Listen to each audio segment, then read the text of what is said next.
রাসূল সাল্লাল্লাহু আলাইহি সাল্লামের লাশ চুরি, ইহুদি চক্রান্ত এবং নুরুদ্দিন জাঙ্কি রাহমাহুল্লাহ এর স্বপ্ন ও পদক্ষেপ। হিজরি 557 সালের এক রাতের ঘটনা। সুলতান নুরুদ্দিন জাঙ্কি রহমতুল্লাহ আলাই তাহাজ্জুদ ও দীর্ঘ মোনাজাতের পর ঘুমিয়ে পড়েছেন। চারদিক নীরব নিস্তব্ধ, কোথাও কোনো সারা শব্দ নেই। এমত অবস্থায় হঠাৎ তিনি স্বপ্নে দেখলেন স্বয়ং রাসূল সাল্লাল্লাহু আলাইহি সাল্লাম তার কামরায় উপস্থিত। তিনি কোনো ভূমিকা ছাড়াই দুজন নীল চক্ষু বিশিষ্ট লোকের দিকে ইঙ্গিত করে বললেন, নুরুদ্দিন, মাহমুদ, এরা আমাকে বিরক্ত করছে, এই দুজন থেকে আমাকে মুক্ত করো। এই ভয়াবহ স্বপ্ন দেখে নুরুদ্দিন জাঙ্কি রহমতুল্লাহ আলাই অত্যন্ত ভীত সন্ত্রস্ত হয়ে ঘুম থেকে জাগ্রত হলেন এবং কিংকর্তব্যবিমূঢ় হয়ে গোটা কক্ষময় পায়চারি করতে লাগলেন।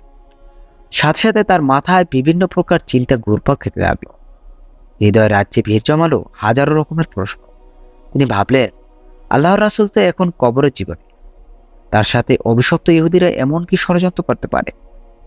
কি হতে পারে তাদের চক্রান্তের স্বরূপ? তারা কি আমার প্রিয় রাসূল সাল্লাল্লাহু আলাইহি সাল্লামের কোনো ক্ষতি করতে চায়? চায় কি পরজীবনেও তার সাথে ষড়যন্ত্রে লিপ্ত হতে?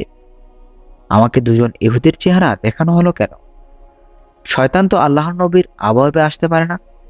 তাহলে কি আমি সত্য স্বপ্ন দেখেছি?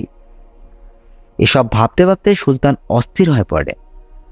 তিনি ওযু গোসল সেরে তাড়াতাড়ি 2 রাকাত নামাজ আদায় করেন। তারপর মহান আল্লাহর দরবারে কান্নারত অবস্থান অনেকক্ষণ মোনাজাত করে। সুলতানের এমন কেউ ছিল না যার সাথে তিনি পরামর্শ করবেন।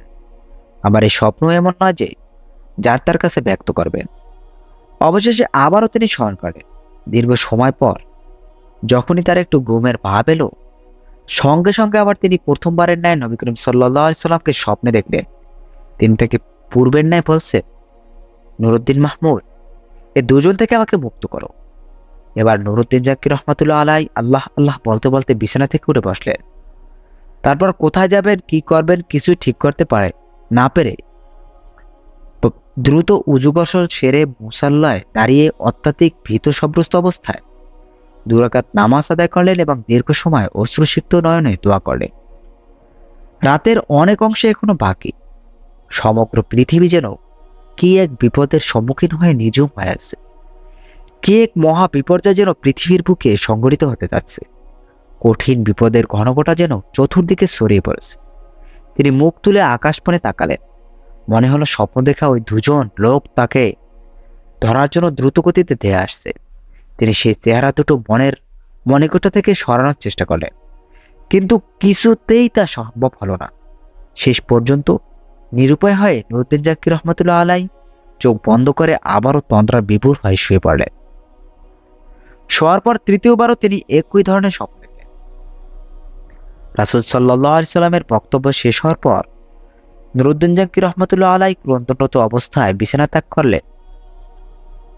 এবার তার দীর্ঘ বিশ্বাস জন্মালো যে নিশ্চয়ই প্রিয় নবী সাল্লাল্লাহু আলাইহি সাল্লামের রজা মোবারক কোনো না কোনো মহাবিপদের সম্মুখীন হয়েছে।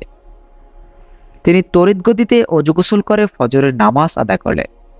নামাজ শেষে প্রধানমন্ত্রী জালালউদ্দিন মহসুলের নিকট গিয়ে গোপনীয়তা রক্ষার প্রতিশ্রুতি নিয়ে স্বপ্নের বিবরণ শোনালেন এবং এই মুহূর্তে তিনি কি করা যায় এ ব্যাপারে সুনিশ্চিন্ত পরামর্শ চাইলেন। জালালউদ্দিন মহসুলি স্বপ্নের বৃত্তান্ত অবগত হয়ে বললেন, হুজুর, আপনি এখনো বসে আছেন? নিশ্চয়ই প্রিয় নবীর রজা মোবারক কোন কঠিন বিপদের সম্মুখীন হয়েছে। তাই এই বিপদ থেকে উদ্ধার করার জন্য বারবার তিনি আপনাকে স্মরণ করছেন। অতএব আমার পরামর্শ হলো, সময় নষ্ট না করে অতি সত্বর মদিনার পথে অগ্রসর হন। নুরুদ্দিন জাকির রহমতুল্লাহ আলাই আর কাল বিলম্ব করলেন না। তিনি 16,000 দ্রুতগামী অশ্বারোহী সৈন্য এবং বিপুল ধন সম্পদ নিয়ে বাগদাদ থেকে মদিনা অভিমুখে রওনা হলেন। রাত দিন সফর করে 17তম দিনে মদিনা শরীফে পৌঁছলেন এবং সৈন্যবাহিনী সহ গোসল ও উযু সেরে 2 রাকাত নফল নামাজ আদায়ে দীর্ঘ সময় ধরে মোনাজাত করেন। তারপর সৈন্যবাহিনী দ্বারা মদিনা ঘেরাও করে ফেললেন এবং সঙ্গে সঙ্গে আদেশ জারি করে দিলেন যে বাইরের লোক মদিনায় আসতে পারবে, কিন্তু সাবধান, মদিনা থেকে কোনো লোক বাইরে যেতে পারবে না। নুরুদ্দিন জাকির রহমতুল্লাহ আলাই জুমা খোতবা দান করলেন এবং ঘোষণা দিলেন, আমি মদিনাবাসীকে দাওয়াত দিয়ে একবেলা খানা খাওয়াতে চাই। আর আমার অভিলাষ সকলে যেন এই দাওয়াতে অংশগ্রহণ করে। সুলতান মদিনাবাসীকে আপ্যায়নের জন্য বিশাল আয়োজন করলেন এবং প্রত্যেকের নিকট অনুরোধ করলেন মদিনার কোনো লোক যেন এই দাওয়াত থেকে বঞ্চিত না হয়। নির্ধারিত সময় খাওয়া দাওয়া শুরু হলো। প্রত্যেকেই তৃপ্তি সহকারে খানা খেল। যারা দূর দূরান্ত থেকে আসতে পারেনি তাদেরকেও শেষ পর্যন্ত ঘোড়া ও গাধার পিঠে চড়িয়ে আনা হলো। এভাবে প্রায় 15 দিন পর্যন্ত অগণিত লোক শাহী দাওয়াতে শরিক হওয়ার পর সুলতান জিজ্ঞাসা করলেন, আরও কেউ অবশিষ্ট আছে কি? থাকলে তাদেরকে ডেকে আনো। এই নির্দেশের পর সুলতান বিশ্বস্ত সূত্রে অবগত হলেন যে আর কোনো লোক দাওয়াতে আসতে বাকি নেই। একথা শুনে তিনি সীমাহীন অস্থির হয়ে পড়লেন। চিন্তার অথৈ সাগরে হারিয়ে গেলেন তিনি। ভাবলেন, যদি আর কোনো লোক দাওয়াতে শরিক হতে বাকি না থাকে তাহলে সেই অভিশপ্ত লোক দুজন গেল কোথায়? আমি তো দাওয়াতে শরিক হওয়া প্রতিটি লোককেই অত্যন্ত গভীরভাবে পর্যবেক্ষণ করেছি, কিন্তু কারো চেহারাই তো স্বপ্নে দেখা লোক দুটোর চেহারার সাথে মিলল না। তাহলে কি আমার মিশন ব্যর্থ হবে? আমি কি ওই কুচুকরি লোক দুটোকে গ্রেপ্তার করে দৃষ্টান্তমূলক শাস্তি দিতে সক্ষম হব না? এসব চিন্তায় বেশ কিছুক্ষণ তিনি ডুবে রইলেন। তারপর আবারও তিনি নতুন করে ঘোষণা করলেন, আমার দৃঢ় বিশ্বাস মদিনার সকল লোকদের দাওয়াত খাওয়ানো এখনো শেষ হয়নি। অতএব সবাইকে আবারও অনুরোধ করা যাচ্ছে, যারা এখনো আসেনি তাদেরকে যেন অনুসন্ধান করে দাওয়াতে শরিক করানো হয়। একথা শুনে মদিনাবাসী সকলেই এক বাক্যে বলে উঠল, হুজুর, মদিনার আশপাশে এমন কোনো লোক বাকি নেই যারা আপনার দাওয়াতে অংশগ্রহণ করেনি। তখন নুরউদ্দিন জাকির রহমতুল্লাহ আলাইহি বলিষ্ঠ কণ্ঠে বললেন, আমি যা বলেছি ঠিকই বলেছি, আপনারা ভালোভাবে অনুসন্ধান করুন। সুলতানের এই দৃঢ়তা দেখে লক্ষাধিক জনতার মধ্য থেকে এক ব্যক্তি হঠাৎ করে বলে উঠল, হুজুর, আমার জানামতে দুজন লোক সম্ভবত এখনো বাকি আছে। তারা আল্লাহওয়ালা বুজুর্গ মানুষ, জীবনে কখনো কারো কাছ থেকে হাদিয়া তোহফা গ্রহণ করেন না, এমনকি কারো দাওয়াতেও শরিক হন না। তারা নিজেরাই লোকদের দান খয়রাত করে থাকেন, নীরবতাই অধিক পছন্দ করেন, লোক সমাজে উপস্থিত হওয়া মোটেও ভালোবাসেন না। লোকটির বক্তব্য শুনে সুলতানের চেহারা একটি বিদ্যুৎ চমক খেল।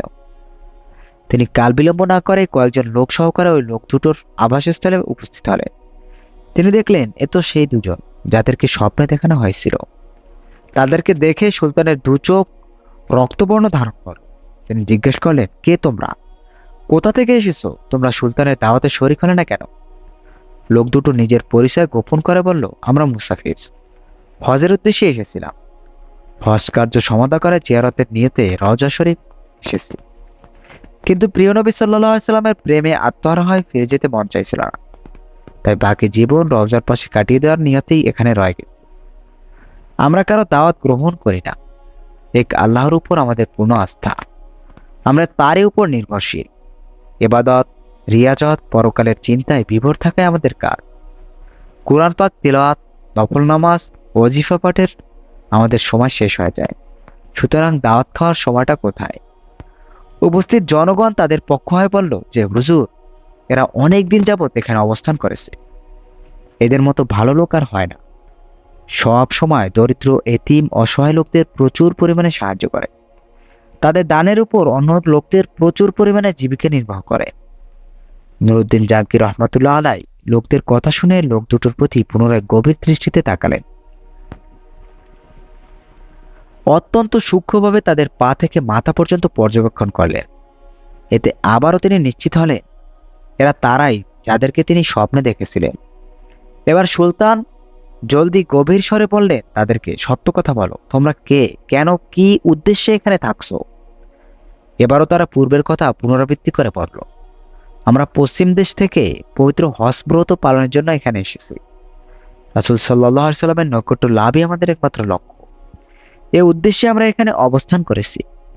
সুলতান এবার কারো কথায় কান্না দিয়ে তাদেরকে সেখানে আটক করার নির্দেশ দিল। অতঃপর স্বয়ং তাদের থাকার জায়গায় গিয়ে খুব ভালো করে অনুসন্ধান চালালেন। সেখানে অনেক মাল সম্পদ পাওয়া গেল বহু দুর্লভ কিতাবপত্র, কিন্তু এমন কোনো জিনিস পাওয়া গেল না যা দ্বারা স্বপ্নের বিষয়ে কোনো প্রকার সহায়তা হয়। নুরউদ্দিন জাকির রহমতুল্লাহ আলাইহি অত্যাধিক পেরেশান, অস্থির। এখনো রহস্য উদ্ঘাটন করতে না পারায় তিনি সীমাহীন চিন্তিত। এদিকে মদিনায় বহু লোক তাদের জন্য সুপারিশ করছে। তারা আবার বলছে, হুজুর, এরা নেককার বুজুর্গ লোক, দিনভর রোজা রাখে, রাতের অধিকাংশ সময় ইবাদত বন্দেগীতে কাটিয়ে দেন, 5 ওয়াক্ত নামাজই রওজা শরীফের নিকটে এসে আদায় করেন, প্রতিদিন নিয়মিত জান্নাতুল বাকি জিয়ারত করতে যান, প্রতি শনিবার মসজিদুল কুবাতে গমন করেন, কেউ কিছু চাইলে খালি হাতে ফিরিয়ে দেন না। সুলতান তাদের অবস্থা শুনে সীমাহীন আশ্চর্যবোধ হলেন। তথাপি তিনি হাল ছাড়ছেন না। কক্ষের অংশে অনুসন্ধানী দৃষ্টি ফিরিয়ে যাচ্ছেন, ঘরের প্রতিটি বস্তুকে গভীরভাবে পর্যবেক্ষণ করছেন, কিন্তু সন্দেহ করার মতো কিছুই তিনি পাচ্ছেন না। নুরউদ্দিন জাকির রহমতুল্লাহ আলাই এক পর্যায়ে সঙ্গীদেরকে বললেন, আচ্ছা, তাদের নামাজের মুসল্লাটা একটু উঠাও দেখি। সঙ্গীরা নির্দেশ পালন করল। নামাজের মুসল্লাটি বিছানো ছিল একটি চাটাইয়ের উপর। সুলতান আবার নির্দেশ দিলেন, চাটাইটাও সরিয়ে ফেল। চাটাই সরানোর পর দেখা গেল একখানা বিশাল পাথর। সুলতানের নির্দেশ তাও সরানো হলো। এবার পাওয়া গেল এমন একটি সুড়ঙ্গ পথ যা বহু দূর পর্যন্ত চলে গেছে, এমনকি তা পৌঁছে গেছে রওজা শরীফের অতি সন্নিকটে। এ দৃশ্য অবলম্বন করা মাত্র নুরউদ্দিন জাকির রহমতুল্লাহ আলাই বিজলি আহতের ন্যায় চমকে উঠলেন। অস্থিরতার কালো মেঘ সে তার সমস্ত হৃদয় আকাশে ক্রোধে লাল হয়ে যায় গোটা মুখ গহ্বর।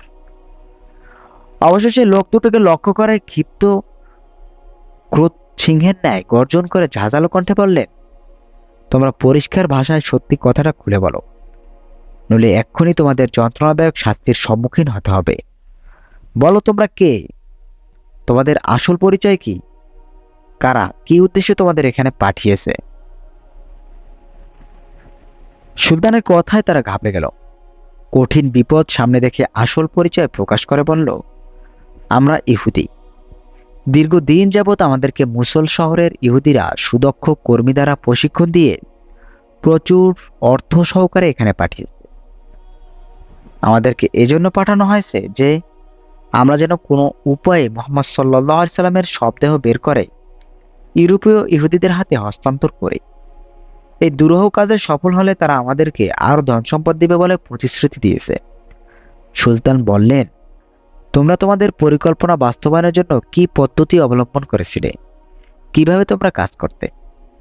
তারা বলল, আমাদের নিয়মিত কাজ ছিল রাত গভীর হলে অল্প পরিমাণ সুড়ঙ্গ খনন করা এবং সাথে ওই মাটিগুলো চামড়ার মশকে ভর্তি করে অতি সন্তর্পণে মদিনার বাইরে নিয়ে ফেলে আসা। আজ দীর্ঘ 3 বছর যাবৎ এই মহাপরিকল্পনার বাস্তবায়নের কাজে আমরা অনবরত ব্যস্ত আছি। যে সময় আমরা রওজা মুবারকের নিকট পৌঁছে গেলাম এবং সিদ্ধান্ত গ্রহণ করলাম যে 1 সপ্তাহের মধ্যে বিশ্বনবীর লাশ বের করে নিয়ে যাব, ঠিক সে সময় ধরে আমাদের মনে হলো আকাশ যেন ভেঙে টুকরো টুকরো হয়ে যাচ্ছে, জমিন যেন প্রচণ্ড ভূমিকম্পের থরথর করে কাঁপছে। এজন্য সমগ্র পৃথিবী জুড়ে মহাপ্রলয় সংঘটিত হচ্ছে। এ অবস্থা এতটাই শোচনীয় রূপ ধারণ করল, মনে হলো সুড়ঙ্গের ভিতরে যেন আমরা সমাধিস্থ হয়ে পড়ব। এ অবস্থা প্রত্যক্ষ করে ভীতসন্ত্রস্ত হয়ে আমরা কাজ বন্ধ করে রেখেছি। তাদের বক্তব্যে সুলতানের নিকট সবকিছুই পরিষ্কার হয়ে গেল। তাই তিনি লোক দুটোর নজিরবিহীন শাস্তি দেওয়ার ব্যবস্থা করলেন, যাতে ভবিষ্যতে কেউ এমন দুঃসাহস দেখাতে না পারে। তিনি মসজিদ হতে অর্ধমাইল দূরে একটি বিশাল ময়দানে 20 হাত উঁচু একটি কাঠের মঞ্চ তৈরি করলেন। সাথে সাথে সংবাদ পাঠিয়ে মদিনা ও মদিনার আশপাশের লোকদেরকে উক্ত ময়দানে হাজির হওয়ার নির্দেশ প্রদান করলেন। নির্ধারিত সময় লক্ষ লক্ষ লোক উক্ত মাঠে সমবেত হল। সুলতান নুরউদ্দিন জাকির রহমতুল্লাহ আলাই অপরাধী লোক দুটোকে লৌহশিকলে আবদ্ধ করে মঞ্চের উপরে বসালেন। তারপর বিশাল জনশব্দের মাঝে তাদের হীন সংক্রান্ত ও ঘৃণ্য তৎপরতার কথা উল্লেখ করলেন। সুলতান নুরউদ্দিন জাকির রহমতুল্লাহ আলাই এর বক্তব্য শ্রবণ করে লোকজন বিস্ময়ে হতবাক হয়ে গেল। তারা এই ঘৃণ্য ষড়যন্ত্রের দৃষ্টান্তমূলক শাস্তি দাবি করল। সুলতান বললেন, হ্যাঁ, এদের শাস্তি দৃষ্টান্তমূলক হবে। তিনি লোকদের বিপুল পরিমাণ লাকড়ি সংগ্রহের নির্দেশ দিলেন। তারপর লক্ষ জনতার সামনে সেই ইহুদি দুটোকে মঞ্চের নিম্নভাবে আগুন লাগিয়ে পুরে ভস্ম করে ফেললেন। কোনো কোনো বর্ণনায় আছে সেই লোক সেই আগুন নাকি দীর্ঘ 11 দিন পর্যন্ত জ্বলছিল। অতঃপর তিনি বিপুল পরিমাণ অর্থ ব্যয় করে 1000 মণ সীসা গলিয়ে রওজা শরীফের চতুর্পাশে মজবুত প্রাচীর নির্মাণ করে দেন, যেন ভবিষ্যতে আর কেউ প্রিয় নবীজির কবর পর্যন্ত পৌঁছাতে সক্ষম না হয়। তারপর তিনি কায়মনোবাক্যে আল্লাহ পাকের শুকরিয়া আদায় করলেন এবং তাকে যে এত বড় খেদমতের জন্য কবুল করা হলো সেজন্য সপ্তাহকালব্যাপী আনন্দাশ্রু বিসর্জন দিলেন। ইতিহাসের পাতা থেকে অবগত হওয়া যায় যে নুরুদ্দিন জাঙ্কি রহমতুল্লাহ আলাই ইন্তিকাল করলে ওসিয়ত মোতাবেক তার লাশকে রাসূল সাল্লাল্লাহু আলাইহি সাল্লামের রওজা মোবারকের অতি নিকটে দাফন করা হয়।